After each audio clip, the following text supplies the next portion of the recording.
Hey, welcome back. Sorry I haven't made a video recently. It's just my molar has been hurting and it's causing me a lot of problems, and I'm having a sinus infection, so I feel like crap. But I'm gonna make a quick little video about how my ostomy, my chemo, and all of that has affected me in my work job, my work. When I was going through the whole chemo, I was working at a restaurant. I was a key holder slash bartender. So every once in a while, I took charge of the bar. Now with the chemo that I was getting, I couldn't touch anything cold. I couldn't drink anything cold because it'll burn my skin, it'll burn my mouth. And it was true. I'll touch glass that's been, frozen mugs, and you can see the lines, the brown markings of where I touched it. I couldn't change kegs. I couldn't, lift anything heavy because, I was not freshly, but I had surgery about 2 months prior, so I didn't want to overdo it, get a hernia, or do something. So I wasn't allowed to do that.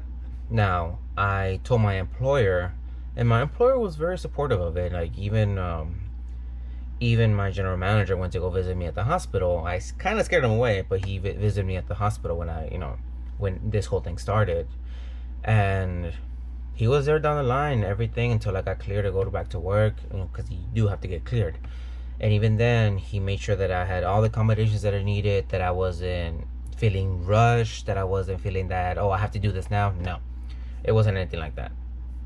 Now, move a little forward to something more strenuous. I was working at the chemical plant, and we used to we used to move these big giant, well, not giant, these big bales that were about 80-pound bales. We used to pack them into these metal containers, and depending on what the order was. So even in that job, I mainly was upper body, so you had to move things around, you had to push them, move them to where you need them to, and I didn't have a problem with it.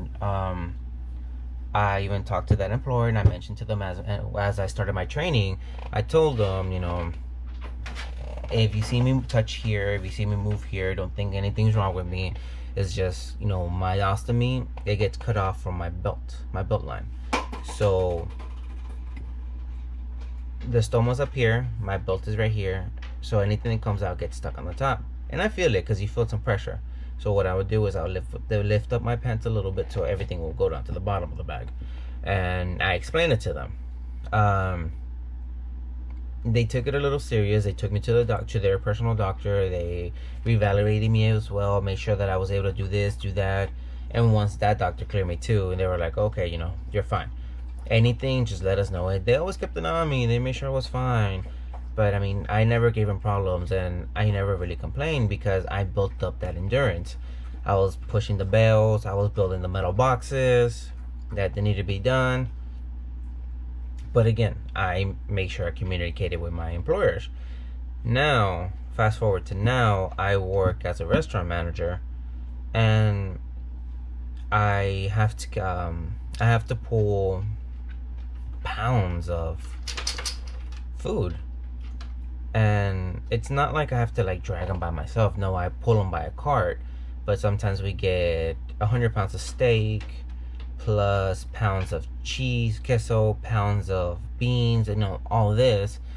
And I still do it. This employer knows everything that that have happened to me as well, and they found out because I told them. But then I also had a little setback that might happen to me, and I'll talk that in another video.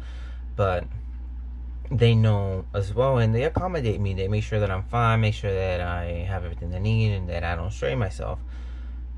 One of the things that is actually helpful with letting them know, hey, I have an ostomy, is whenever it leaks.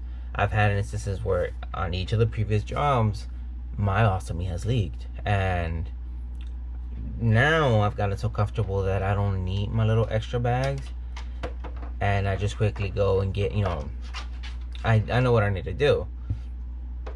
But when it leaks, it's like I go home, I change it, I fix it and everything, and I go back. And they've gotten, they've been my My employers have been supportive to the point where, fine, go take care of it and come back. And that's one of the things I wanted to say. Talk to your employer, tell them they should be supportive if you're a good employee and everything. And even if you're not, they still should be supportive for the simple fact that it's something medical, and they don't touch medical. No job does, and they shouldn't. 2, don't stress yourself out at the beginning. You're gonna have to build up your endurance over time. Don't think that because before you used to lift 300 pounds of weight or whatnot, you're gonna be able to do that now. No. Chemo and surgery, they will take a toll on you, and you have to build that endurance up again. Start small, go little by little. Try it out, try something small, then build up to more until you feel more comfortable with things. I'm telling you because I had to go through it. Whenever I had my surgery and then chemo, on one of the weeks that I was able to work, when I went back, I had to change a keg, and it was one of the regular size kegs, a brand new one. Those things are heavy. When I tried lifting it, because I used to just lift it like nothing, I felt like I was gonna get a hernia. I felt so much pressure in my scar in my belly button. I felt so much pressure that I just dropped it real quick, and I was like, no, I'm not doing this. But again, it's because my mindset was, oh, I did it before, I can do it now. Don't do that. Please don't do that. Build up your endurance. You'll get there again. It's something, your body's going to get used to it. Let your body heal. Small, little by little, you'll build up the endurance, and then you get to maybe the point that you're at. You're not going to be 100% because you never will be. But at least you'll be in a better place than you were before. That's the first thing. Second, again, talk to your employer. This is something to kind of protect you and to protect them. It protects you for the main fact that you're letting them know that you can't do certain things, and they shouldn't push you to do certain things. This way you can tell them, hey, they know my condition, they knew what was going on, they know that I wasn't comfortable with this. It also protects them because, at least then they'll take more care of you, more consideration of what you do and what you can and can't do.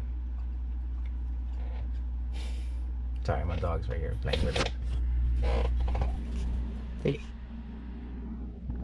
He's there like, what? Sorry.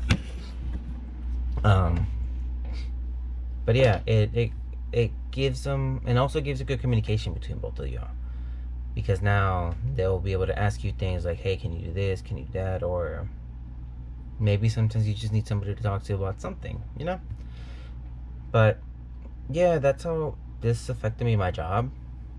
It wasn't as bad as I was thinking of it, but it did give me some limitations at first. Again, now I'm back and forth, moving around. I honestly forget about my ostomy. I forget that I had surgery. The only times I remember is whenever I pass gas, which I pass through the bag. I am digesting food, or secreting it, actually. And I've eaten some things like and broccoli and things like that, and those fibery stuff, so I feel it then. And or liquidy whenever it leaks. Oh, that's another thing. If it leaks, I'm to the point where if it leaks, I know what I have to do, and I quickly fix it, take care of it. If it's something drastic and bad, hey, I gotta go home, I gotta do this, I gotta do that, and they understand. That's one of the reasons why I said talk to your employer, because then you won't get it, you won't take them as a surprise, and then sometimes they'll be like, oh, you don't want that, they don't want them to think, oh, you're just making things up because you want to go home. No, this communication, this bond, because come on, you don't want something bad to happen to you and then they don't believe you and then it gets worse. So no, again, I'm sorry it took a while to do it. I'm sorry if my voice isn't the best. I don't have a sore throat, but I just have the sinus congestion. I just feel like crap. Hopefully it goes away though. All right. I'll try to make another one before the end of the week. If not, I'll catch you next week. Bye, guys.